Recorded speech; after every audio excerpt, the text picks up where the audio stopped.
Hello everyone and welcome to FAQs. As a yoga trainer, I get asked so many questions from inspiring yoga students.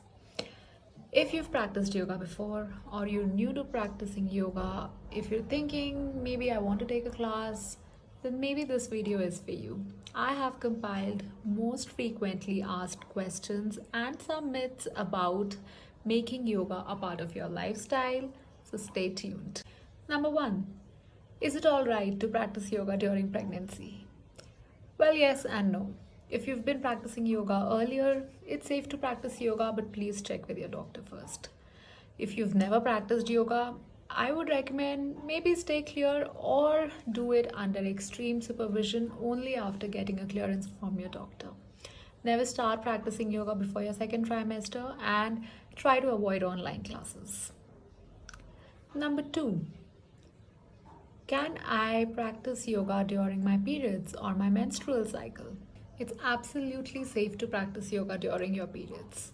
There's no scientific evidence to prove otherwise. Only one point to remember: avoid inversions. In fact, yoga comes very handy to ease out those period cramps. If you have backache, leg aches, there are a ton of poses which will come in handy for you during that time of the month. Number 3. I have a stiff body and joints. Can I practice yoga? Absolutely, yes. In fact, yoga is for people who have a stiffer body, whose muscles are not very relaxed, they are not very flexible, they have joints which have not mobilized themselves well. So, if you are new to yoga, if you follow a structured approach, it helps very much in mobilizing your joints, working your glands, making sure they're functioning well, and also it improves your flexibility. Number 4. Can I lose weight? The most commonly asked question is, can yoga help me lose weight? The answer is yes, it can. While the aim of yoga is not to lose weight, if done in a structured manner, yoga is very helpful for you to shed those extra kilos. 5. Again, a very commonly asked question.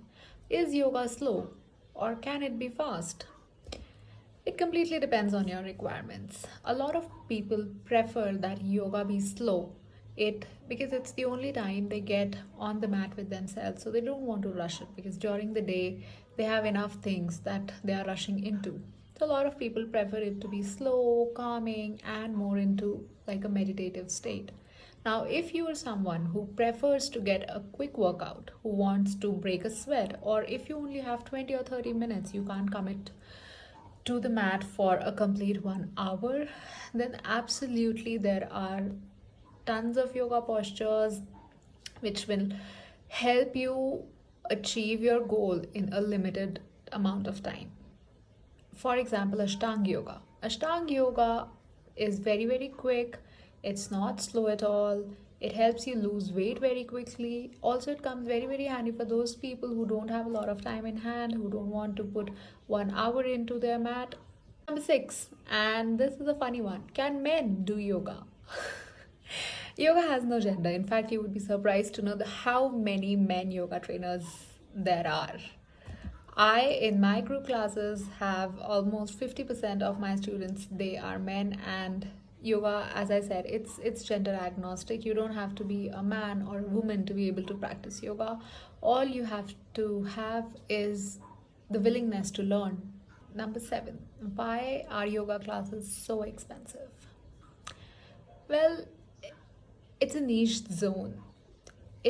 A lot goes into preparing the classes. A lot goes into making sure that the alignment is right, that you're not injuring yourself.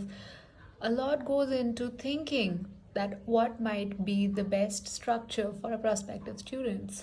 That's why it's not a common workout. It's not something that you could probably in the beginning do on your own. You need extreme supervision, you need extreme guidance. Your trainer has to know what is right for you. He has to know your medical history, what your background is, if you've had any injuries. There are a lot of factors to consider.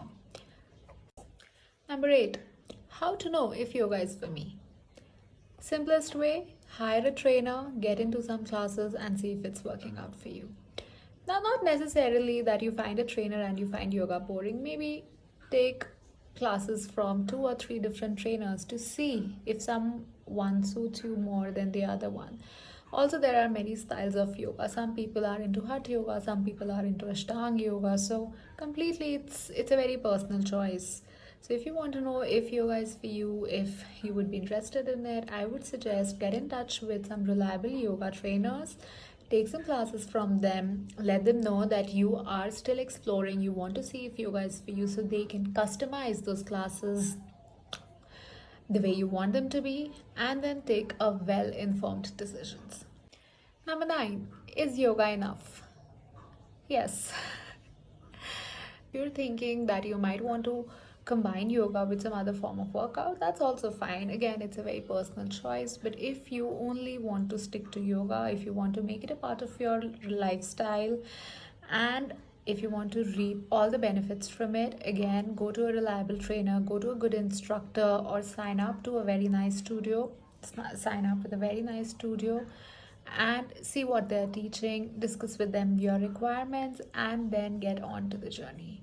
But absolutely, if you don't want to combine yoga with anything else and you only want to commit yourself to yoga, yoga is more than enough to give you all the benefits ranging from physical wellness to mental health.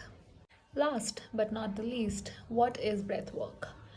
Breathwork is one word that is given to any sort of breathing exercises or techniques that people use for a tons of reasons. You can use them for physical benefit, you can use them as a form of meditation, you can use them to improve your mental health, or you can just make it a part of your daily lifestyle.